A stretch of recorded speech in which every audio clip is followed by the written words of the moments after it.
Bonjour à toutes et à tous et bienvenue pour une nouvelle vidéo. Je suis Soshi de la chaîne Gigi Stan Sushi. J'espère que vous allez bien. Écoutez, moi ça va super bien. Ça fait super longtemps que j'ai pas filmé un Sushi News. Hier j'ai filmé plusieurs vidéos un peu longues qui devraient arriver donc sur ma chaîne secondaire et ma chaîne principale.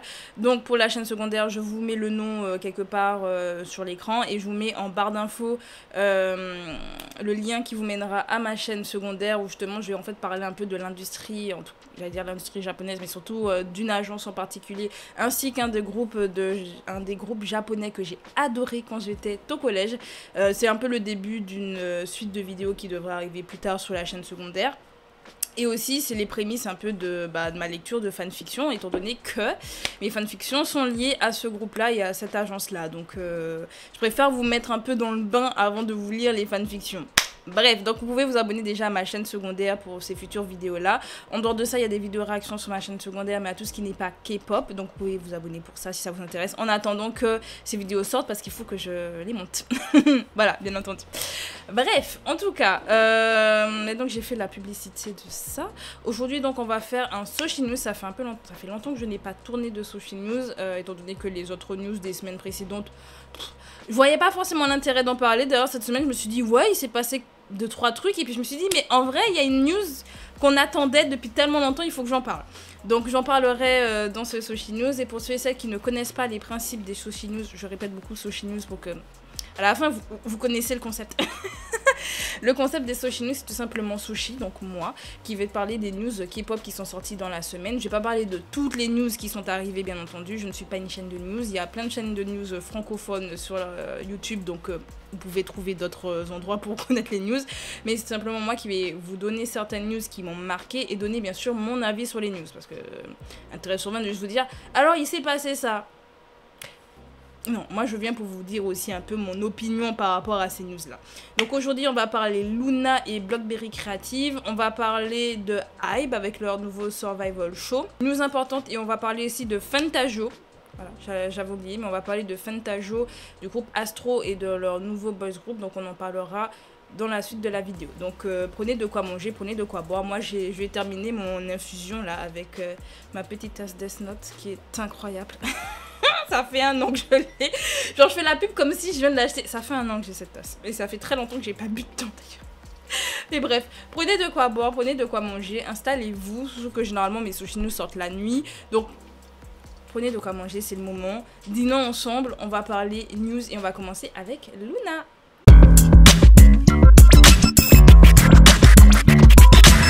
Alors, on va commencer par la première news entre Loona et Blockberry Creative. Donc je vais un peu remettre le contexte autour de tout ça parce que sinon, si vous n'avez pas trop suivi les affaires entre Loona, Blockberry Creative qui est en fait leur agence, vous allez trouver ça un peu flou. Donc en fait, il y a déjà même 2 ans, parce que je dirais ça date de l'année dernière, mais non. Il y a 2 ans, Chu, une des membres du groupe, Loona, avait porté plainte. Alors je mets des guillemets à porter plainte, elle était surtout allée voir la justice pour leur demander de supprimer son contrat avec l'agence Blockberry Creative, car elle considérait que le contrat était caduc et que, selon elle, justement, Blockberry Creative Blockberry Creative allait contre ses droits, on va dire, et ne la payait pas ou des choses comme ça. Donc elle allait voir la justice justement pour pouvoir annuler son contrat. La justice a été du côté de Chu et en fait c'est en début 2022 qu'on a appris ce que la justice justement a déclaré vu qu'elle a fait ça fin 2021. Donc la justice a été du côté de Chu et Blockberry Creative et Chu ont trouvé un accord entre eux pour tout simplement qu'elle puisse gagner plus parce qu'avant Blockberry Creative récupérait toute l'agence que les activités solo de Chu rapportait, c'est l'agence qui récupérait et l'utilisait en fait pour le groupe, tout simplement, et pour d'autres choses. Donc en fait, elle a essayé de trouver un accord pour récupérer l'argent qu'elle gagnait de ses activités personnelles et que Blockberry Creative récupère un peu des cacahuètes. C'était un peu comme ça dans le contrat de ce que j'avais lu à l'époque dans l'article de Dispatch. Bref. Et donc elle avait vu ça avec Blockberry Creative, mais semble-t-il, durant l'année 2022, Chu n'aurait pas respecté les clauses de son contrat et donc Blockberry Creative a décidé tout simplement de mettre un terme au contrat de Chu en insistant sur le fait qu'elle n'a pas respecté les termes de son contrat et qu'en plus, apparemment, elle était irrespectueuse avec les membres du staff de Blockberry Creative. Donc de ce fait, bah, vous imaginez bien que ça a mis le feu aux poudres parce que les fans, ils ont été choqués, ils ont été surpris, ils ont rien compris. Je fais partie des gens qui n'ont pas compris. Chou, c'est un peu un petit cœur, on se dit tous, mais Chou qui se comporte mal, Blockberry Créatif qui d'un coup vire Chou, surtout qu'après il voulait faire des comebacks avec les autres membres du groupe. Enfin bref, il y avait beaucoup de choses qui n'avaient pas de sens. Et forcément, les Orbit qui étaient énervés, donc les Orbit, le fan club du groupe Luna, en fait, ont décidé de boycotter Blockberry Créative et donc de boycotter les activités du groupe. Surtout depuis que Chou a été évincé. Et les autres membres, justement, montraient un accord avec le fait de boycotter parce que les autres membres avaient décidé de ne plus utiliser tout ce qui était en fait les espèces d'applications où les idoles peuvent parler avec leurs fans. Ils avaient décidé de ne pas utiliser celles que Blockberry Creative utilisait pour pas justement donner de l'argent à Blockberry. Donc les fans ont décidé de ne plus écouter les sons de Luna en streaming pour ne pas donner justement de l'argent à l'agence parce que chaque streaming forcément ça rapporte de l'argent. Certes ça rapporte pas, un stream ne rapporte pas des milliers et des cents, ça rapporte quelques centimes, mais plusieurs streams sur plusieurs streams ça rapporte pas mal. Donc ils ont décidé de ne plus streamer les chansons de Luna, ils ont décidé de ne plus les acheter non plus pour pouvoir bien boycotter et montrer à Blockberry Creative que les fans ne sont pas contents. En tout cas, le fait que Chou a été évincé du groupe, c'est un peu, on va dire, donner un coup de pied dans la fourmilière parce que les autres membres ont décidé, elles aussi, d'aller voir la justice et d'annuler leur contrat avec Blockberry Creative. Donc certains membres ont eu gain de cause et ont pu quitter assez rapidement l'agence et ont donc pu signer avec de nouvelles agences. Sauf qu'il y en a d'autres qui ont dû rester sous l'agence parce que leur contrat avait déjà été revu avec Blockberry Creative et donc il y a certains points qui étaient caducs qui ne l'étaient plus au moment des faits. Donc forcément, elles ont dû rester sous l'agence. Mais, le 16 juin dernier, on a appris que les membres qui étaient encore sous Blockberry Creative ont pu quitter l'agence car tout simplement leur contrat a été vu comme caduc. Alors je vous dis les membres qui manquaient parce que je ne me rappelais plus qui était encore sous l'agence. Mais il restait donc Hassel, Yojin, Ive, Olivia Ai et Gowon étaient encore donc sous l'agence Blockberry Creative et elles ont pu quitter l'agence. Surtout à savoir que Blockberry Creative avait fait une petite magouille pour pouvoir être sûr de garder en fait tous les droits sur Luna en transférant ses droits en fait avec, je crois que c'était Universal Music Japan. Bon, vous imaginez bien que ça a été contre eux, bien entendu, de faire ça. Et donc les filles se sont retrouvées enfin, je dis enfin, nous, les fans, c'est ce qu'on attendait, elles sont enfin libres. Donc j'ai hâte de voir ce qu'elles vont continuer en tant que Luna, de voir ce qu'elles vont avoir des activités solo aussi. Franchement, on verra. En tout cas, en parlant d'activités des membres du groupe, on va passer à la deuxième news qui est liée à Luna. On va parler du comeback de Odd Eye Circle.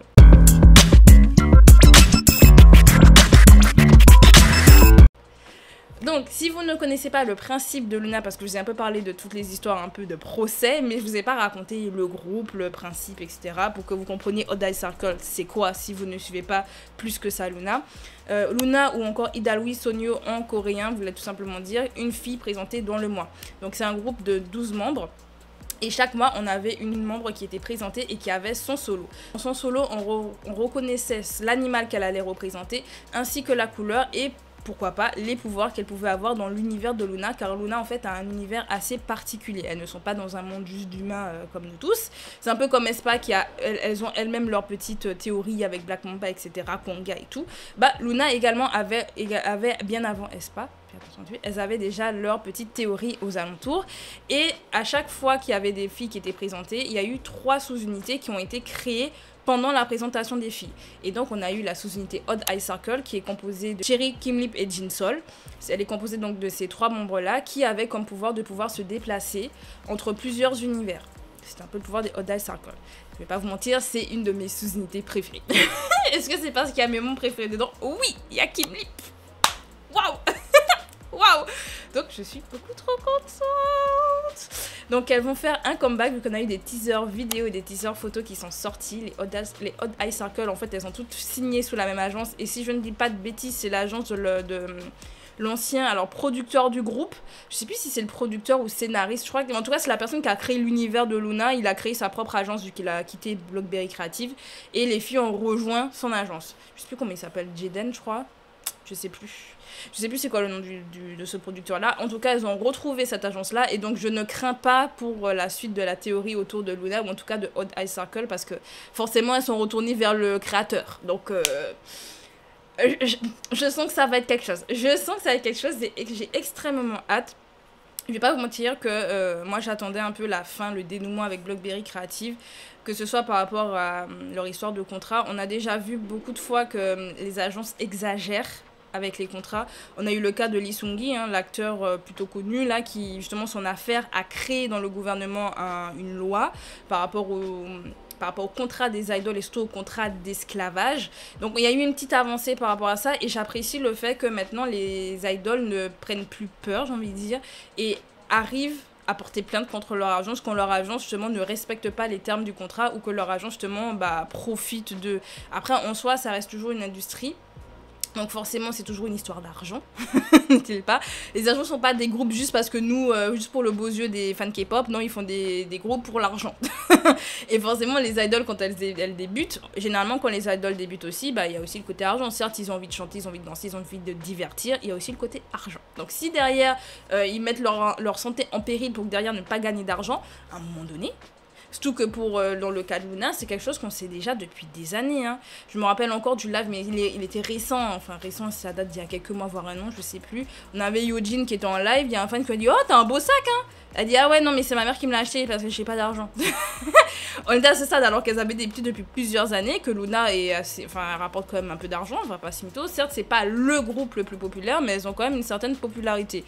Donc, c'était très bizarre et ça fait plaisir de voir qu'elles ont enfin leur liberté et de voir artistiquement parlant ce qu'elles vont faire, quelles activités elles vont avoir, est-ce qu'elles vont rester en tant que Luna.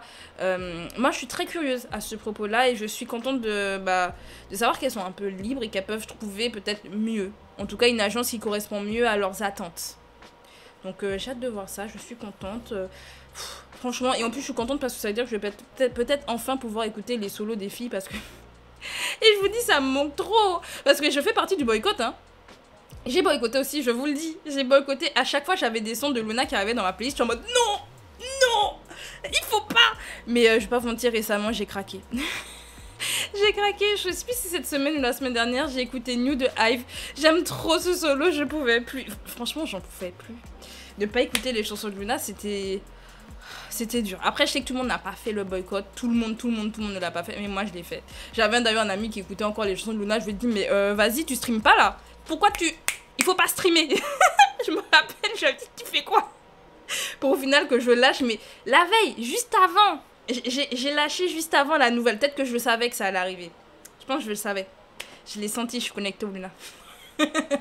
Bref, en tout cas, on souhaite que du positif aux membres de Luna et j'attends leur comeback avec impatience.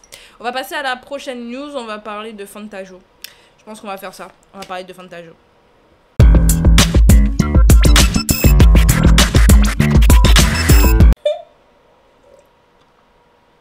Vous êtes team quoi, vous? Moi, je suis team infusion et thé chaud. J'aime le thé glacé quand c'est Lipton, tous ces trucs-là. Mais c'est vrai que... Même s'il fait chaud, même s'il fait 50 degrés, je vais vous boire un thé brûlant jusqu'à me brûler les lames. Vous préférez quoi? Thé froid ou thé chaud? Dites-moi ça en commentaire, comme ça on a une petite discussion en commentaire en plus. Bref, donc comme je disais, on va parler donc de Fantajo. Alors en soi, je souris, mais la news elle est positive et en même temps non. Parce que au vu de l'histoire... un peu délicat. Pour vous expliquer, il y a donc bientôt 2 mois, c'est triste de voir que le temps passe aussi vite, le membre du groupe Astro, Moonbin, a été retrouvé donc mort chez lui. Et donc forcément, les fans dont je fais partie, on a été extrêmement dévastés. Les proches de Moonbin ont été encore plus dévastés, bien entendu, parce que ce sont ses proches, et les membres du groupe également. Et en fait, depuis quelques temps, on a remarqué qu'il y avait de la diffamation qui se passait, que ce soit sur la mort de Moonbin. Il y a des gens qui ont commencé à faire un peu des espèces de suspicions que oui, il est peut-être mort de ci, de ça, alors que non.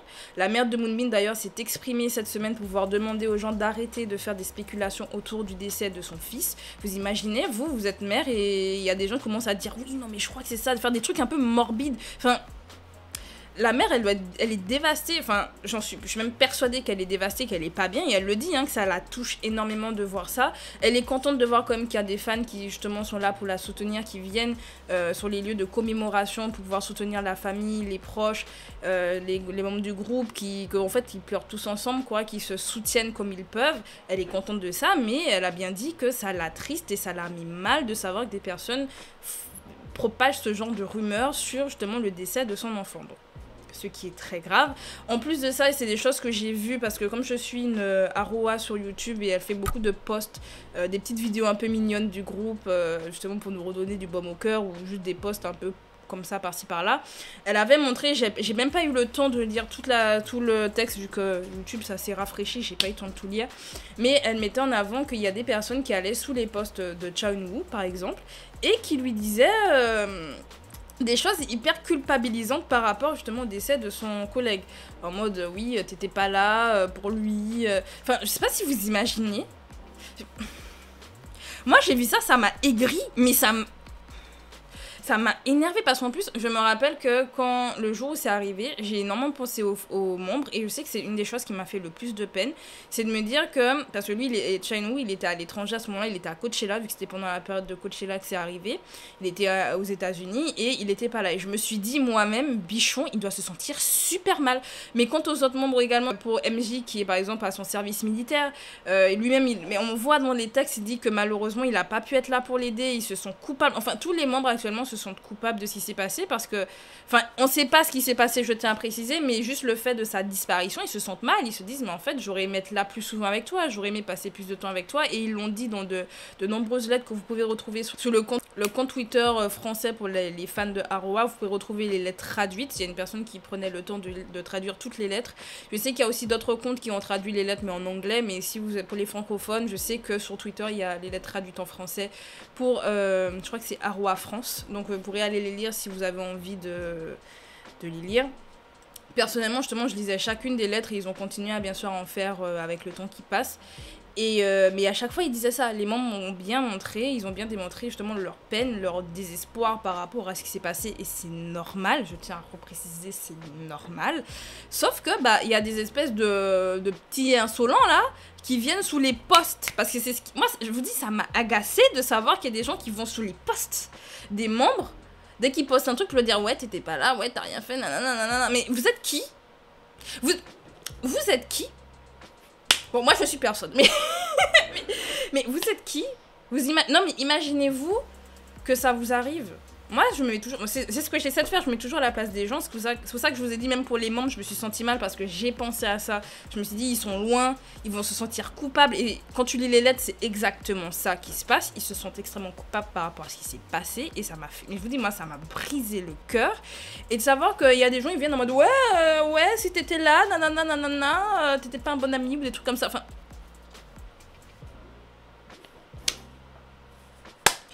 Donc fort heureusement, parce que la news c'est pas juste pour vous dire qu'il y a ça qui se passe et que rien n'est fait, fort heureusement Fantajo a décidé de prendre des mesures par rapport à toutes les diffamations qui ont lieu actuellement en ligne par rapport à au décès donc, de Moonbin. Donc je suis extrêmement contente que Fantajo fasse quelque chose parce que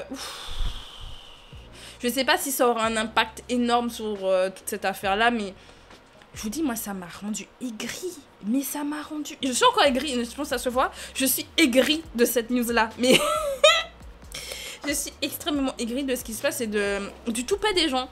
Du toupet. Mettez-vous à sa place, genre, vous perdez un ami, une bonne personne avec qui vous passez du temps. Vous la perdez.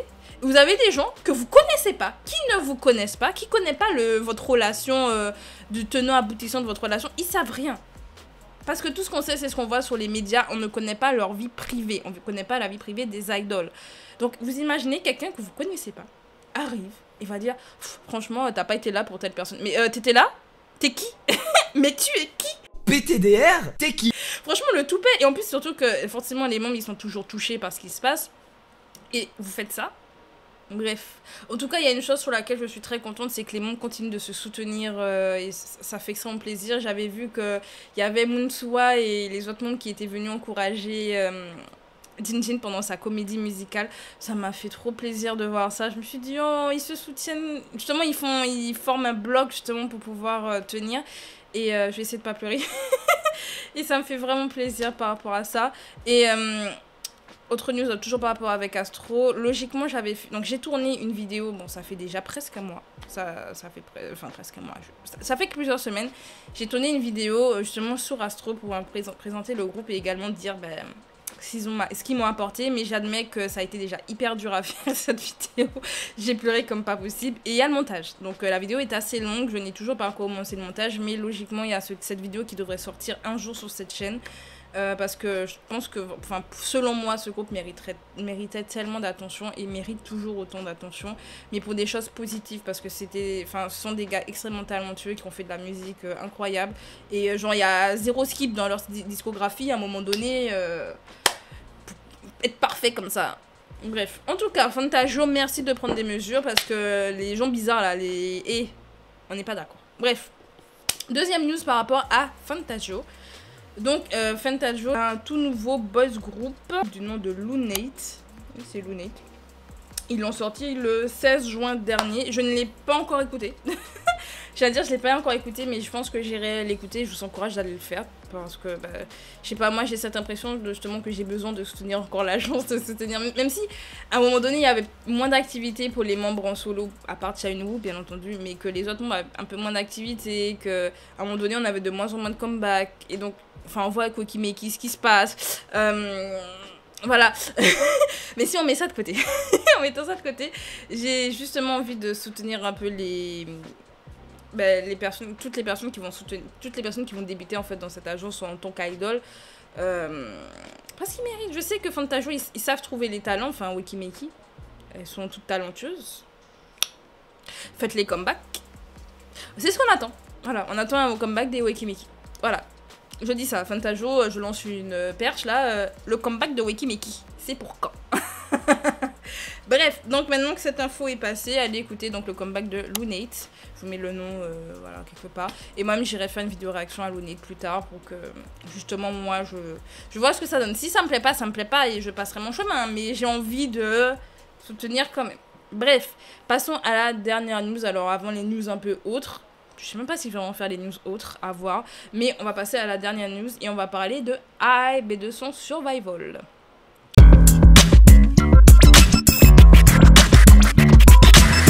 Donc pour ceux et celles qui ne savent pas, actuellement, Hybe a commencé à faire du teasing pour son prochain Survival Show pour pouvoir créer un nouveau girls band.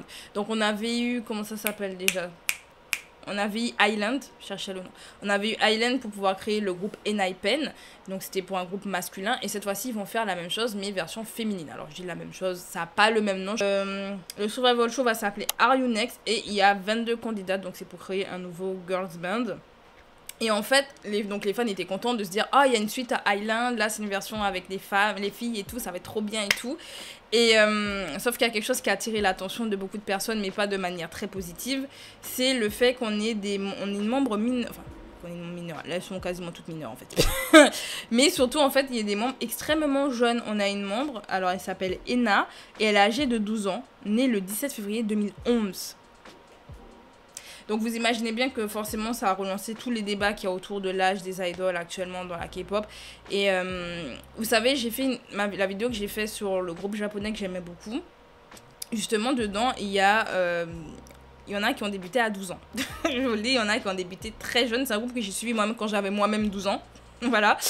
Et il y a une affaire qui m'avait fait froid dans le dos, dont je vous parlerai dans cette vidéo, qui a eu lieu justement sur le membre le plus jeune. Et à ce moment-là, je me suis dit, mais c'est une des raisons pour laquelle le fait que des idoles débutent aussitôt, ça me dérange. C'est une des choses qui fait que ça me dérange. Quand la vidéo sortira, vous saurez de quoi je parle. Est-ce que je fais du teasing? Oui. Mais je peux comprendre, et je suis totalement d'accord avec les fans qui sont contre de voir des jeunes débuter. Et le problème, c'est qu'on a beaucoup qui vont dire, ouais, mais avant, c'était déjà le cas. Je confirme. Je l'ai vu. Dans la J-pop, ça existait déjà. Regardez les AKB. Jurina, elle a débuté, elle avait 11 ans. Je me rappelle, hein. Elle avait 11 ans. Qui se rappelle quand elle a fait dans Heavy Rotation, elle était dans un bain, avec un bain qui ressemblait un peu à du lait là, avec sa petite sœur. Elles étaient très mineures. Qui s'en rappelle? Je me rappelle très bien, j'étais là. Je me rappelle comment j'étais gênée devant Heavy Rotation d'ailleurs. Alors qu'il y a pire. Mais je me rappelle Heavy Rotation, j'arrivais pas à regarder le clip. La chanson, je l'aimais beaucoup. Mais le clip, à l'époque, j'étais gênée. Je me sentais mal. J'étais en mode, mais qu'est-ce qui se passe? Je trouvais ça trop bizarre. Mais bref, donc on a des cas dans la J-pop justement d'idoles qui commencent très jeunes à la Johnny's Entertainment, donc c'est l'agence que je vais vous présenter justement dans une de mes vidéos sur ma chaîne secondaire. La majorité du temps, ils rentrent très jeunes, ils rentrent à 9 ans. Hein. Ils rentrent à 9 ans et ils commencent déjà à performer très jeunes sur scène. Et c'est pas étonnant en fait, ça c'est quelque chose qui est rentré dans les mœurs. Et le problème c'est que dans la K-pop on a la même en fait, on a exactement la même. Et à l'époque on a eu ça, on a eu Boa qui a débuté super jeune, on a eu Taemin qui a débuté très jeune, Crystal, enfin bref, il y a beaucoup d'idoles qui ont débuté super jeunes et qui on a plein qui déconseillent. Il y a des idoles qui le disent, genre Boa elle a bien dit mais elle a pas aimé ça hein. Elle-même elle a dit mais elle déconseillerait. Il y a plein d'idoles même qui disent qu'ils déconseilleraient à leurs enfants de devenir idol. On est à ce stade. Même pas juste de devenir ne devenez pas idol tout court. La vie d'idol n'est pas des plus faciles avec le jugement des fans, l'agence, enfin bref, même l'industrie en elle-même comment elle est. Quand on apprend tous les scandales qu'il y a derrière Johnny Kitagawa par exemple aujourd'hui pour la Johnny's Entertainment, on en parlera. Vous inquiétez pas, allez sur ma chaîne secondaire. Abonnez-vous. Mais quand on sait tous les trucs un peu sombres qui se passent dans la vie des idoles, comme on est jeune, ça fait peur. Franchement, ça fait peur. Et je vous donne un dernier exemple pour pouvoir comprendre pourquoi moi ça me perturbe encore et qu'il y a beaucoup d'affaires très louches qui se passent et qu'on n'est pas au courant. Est-ce que vous vous rappelez de l'affaire GNA ? Je me rappelle, moi, je l'aimais trop. Et je sais plus qui a fait une vidéo sur elle récemment, d'ailleurs. Et j'étais en mode, mais oui, enfin, quelqu'un qui parle de cette affaire. Jenny, c'était en fait une artiste qui, de base, elle devait débuter à la JYP. Elle a débuté dans une autre agence, je crois, après. Vu qu'elle devait débuter à la JYP. Elle a été trainee là-bas. Elle a même failli être dans un autre groupe avec... je crois qu'il y avait une membre de Secret, si je dis pas de bêtises. Il devait y avoir une membre de 4 minutes, peut-être. Je sais plus, mais elle devait être avec d'autres filles qui ont débuté dans d'autres groupes à succès. Et elle a finalement débuté en solo, franchement elle avait un succès fou, en plus elle avait un beau physique forcément, et elle s'est retrouvée dans une affaire de, vous savez quand on vous paye pour faire des choses, voilà, elle s'est retrouvée dans une affaire comme ça. À la base son nom n'était pas dit, donc quand l'affaire est sortie, mais on disait oui il y a tel artiste qu'on suppose, etc. Et les gens commençaient à faire plein de suppositions, parce qu'apparemment c'était elle, ou justement des fois ça arrive que les agences vendent leurs idoles. Pour moyenner, où il y en a qui ont des idoles qui ont besoin d'argent et ils finissent par... Voilà. Ça me fait penser à un webtoon Boys Love que je suis en train de lire. Est-ce que je vous dis les synopsis? Non, si je vous le dis, il y a des gens... Enfin, il y a peut-être des jeunes qui regardent mes vidéos. Quoique j'ai un très faible pourcentage de personnes mineures qui regardent mes vidéos, donc... peut-être que je peux vous raconter. Oui, cette vidéo est interdite... Enfin, ce webtoon est interdit au moins de 18, donc je peux pas non plus en faire trop la promotion. Mais dans ce webtoon-là... Après, c'est de la fiction, vous me direz, mais c'est des choses qui sont qui en réalité peuvent être courantes. Et en fait, on a un des personnages dedans qui est une idole, qui est un artiste, on va dire, tout court. Je sais plus si c'est une idole précisément ou quoi, qui veut être acteur. Et en fait, cette personne, elle a un manager qui est son frère, enfin il a un manager qui est son frère, et en gros il vend un peu son frère au producteur, en mode frérot, va faire ce qu'il faut pour que moi j'ai un rôle. Voilà, on est à ce stade. Et j'ai déjà lu plein de webtoons comme ça où des fois c'est les personnages principaux eux-mêmes, parce que là c'est pas un personnage principal, hein, mais où les personnages principaux eux-mêmes finissent dans ce genre de relation, justement pour pouvoir monter dans l'industrie. Et en réalité c'est des choses que j'ai déjà entendues, mais dans la vraie vie. Et tu te dis, mais si dans la vraie vie ça existe dans l'industrie musicale américaine, ça existe dans l'industrie musicale française, ça existe dans la K-pop, ça doit pas être mieux. Voilà, quand on sait toutes les histoires du Burning Sun, etc., c'est pas mieux. La K-pop, c'est pas mieux. Donc avoir des petits mineurs là qui débutent, bon, moi je trouve ça effrayant. Parce qu'ils vont se retrouver dans ce genre d'histoire là. Bref. Je vais m'arrêter là pour ces Soshi News. On a quand même quelques news. Il y a des news positives, hein, Luna, on est content. On est content. Fantajo qui porte enfin plainte, on est content. On est juste pas content pour la petite mineure là qui est dans le groupe. Est-ce que vous êtes pour ou contre? Je crois qu'on a déjà eu cette discussion-là, mais pour ou contre le fait qu'il y ait des mineurs qui débutent dans la K-pop, quels sont pour vous les pour, quels sont pour vous les contre? Moi, je vois les pour les agences. Je vois les pour aussi pour, on va dire, la carrière quand on débute jeune. Je vois le pour dans ce sens-là, mais je vois aussi beaucoup de contre. Et j'admets que les contre, moi, ils me font peur.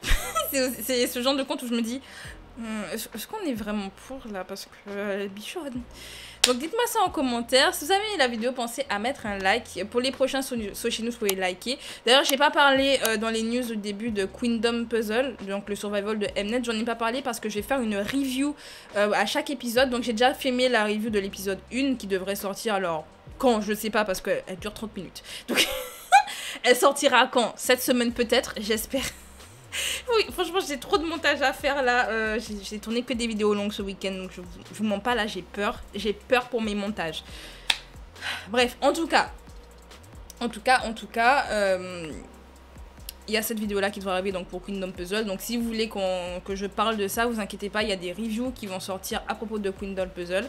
Et écoutez, on se retrouve donc logiquement peut-être la semaine prochaine pour de prochaines news sur la chaîne Gigistan Sushi.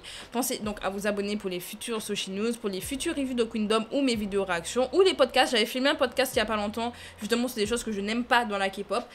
On en parlera bien sûr quand je ferai le montage. Voilà.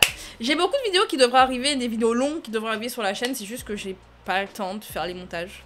Je suis trop active avec les vidéos réactions, ça me prend trop de temps. Mais je sais qu'il y en a plein qui sont abonnés sur ma chaîne pour ça, donc compliqué. Bref, en tout cas, je vous laisse ici. Prenez soin de vous, c'est le plus important. Et on se dit à la semaine prochaine. C'était Sushi, salut!